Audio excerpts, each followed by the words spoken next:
Coach G, Coach Robert, and Coach Peter as you, Deputy Commissioner Castro, trying to clear everything about that goaltending. And if there's a technicality, I think you will file a protest siguro. Yun lang yung ano ko. And regarding the rules, we don't know really the rules. Kung anong pinagbabatayan natin.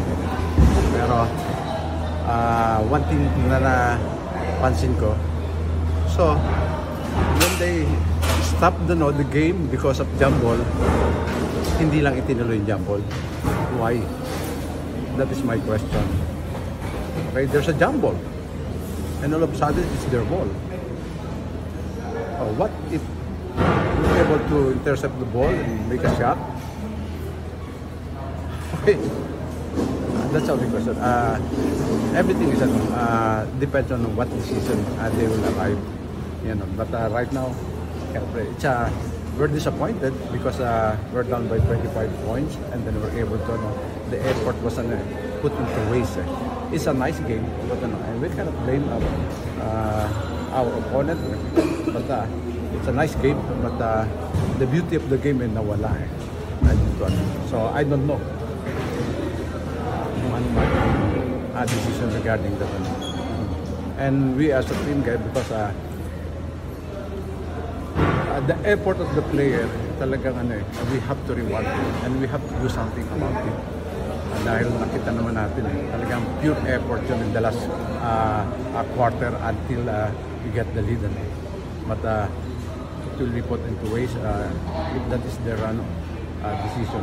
And regarding the rules, I don't know yet if it is according to rules. If it is according to rules, so be it. But they have to review it because I keep on talking about this incident.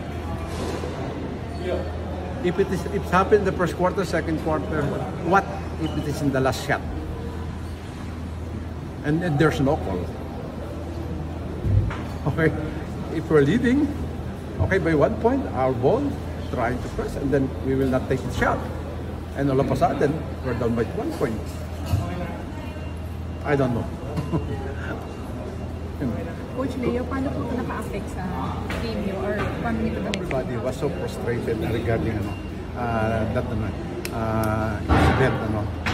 I don't know, but what I told the team, it's our beyond control. So let us focus and let's move forward, and let us be motivated with this incident because in this game, so we realize na we can play and compete with the token players. So Coach, just to clarify lang po, pinag-uusapan pa lang po yung pag-file ng protest or magpa-file po tayo na sir?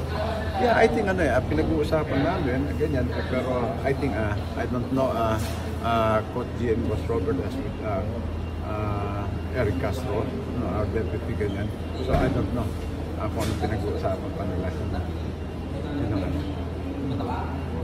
So there's no, I think we have until 12 in the afternoon tomorrow to file. So it will be a decision of the team kung ano mangyayari. But right now, no decision yet. So we're trying to analyze the game. If it is talagang there's a technicality, and you cannot file a protest because there's a technicality. But about the rules medyo may mga loopholes natin because one of the thing if there's interference, sinabi kanina there's interference, offensive goaltending because of interference. So pagkakaintindi ko sa interference, so nakashoot yun because of your interference. Pero the ball is up there, nobody's touching the ring, and nakasettle na yung basket, ganyan. And then went in, I don't know. I'm not an expert to decide about that. So if that is their decision, so we have to contest that. Kung tama, mali kami. If this is the decision, okay, so be it. But right now, nothing is concrete yet.